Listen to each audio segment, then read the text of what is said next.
भगवान शिव को अघोर रूप में भी जाना जाता है, जहां वह जीवन और मृत्यु दोनों को स्वीकार करते हैं। उन्होंने अपनी कंठमाला में मानव खोपड़ियों स्कल्स को धारण किया हुआ है। इसके पीछे कई कथाएं हैं, जिनमें से एक प्रमुख कथा ये है। एक समय की बात है, देवी पार्वती ने शिवजी से पूछा कि आप ये खोपड़ियों की माला क्यों पहनते हैं। शिवजी मुस्कुराए और बोले, प्रत्येक खोपड़ी मेरी पार्वती की एक एक जन्म की है।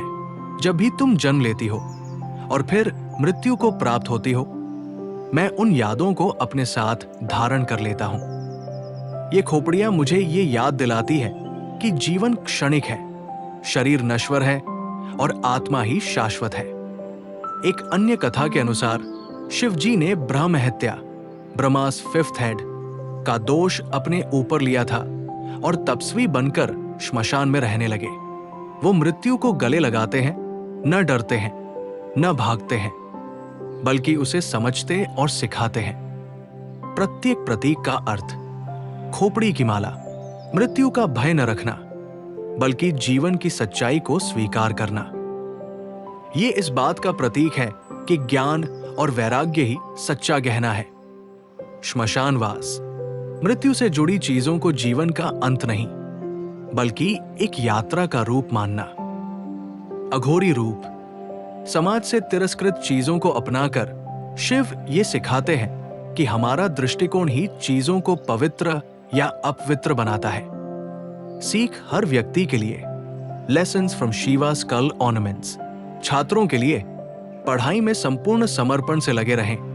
मृत्यु और समय का ज्ञान ही हमें अनुशासन सिखाता है।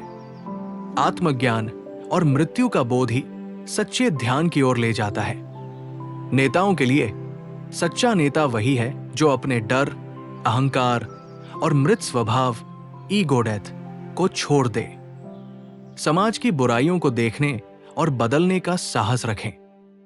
पिता पुत्र के लिए, जैसे शिव अपने बच्चों गणेश व कार्तिकेय को मृत्यु के बोध के साथ भी प्रेम और मार्गदर्शन देते हैं, वैसे ही हर पिता को सच सिखाना, पर प्रेम से सिखाना चाहिए।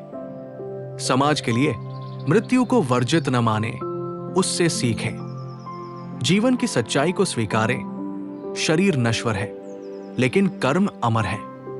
जो मृत्यु का भय छोड़ दे, वही सच्चे जीवन का आनंद ले सकता है। शिव हमें सिखाते हैं कि मृत्यु से भागो मत, उसे समझो, गले लगाओ और जीवन को सार्थक बनाओ।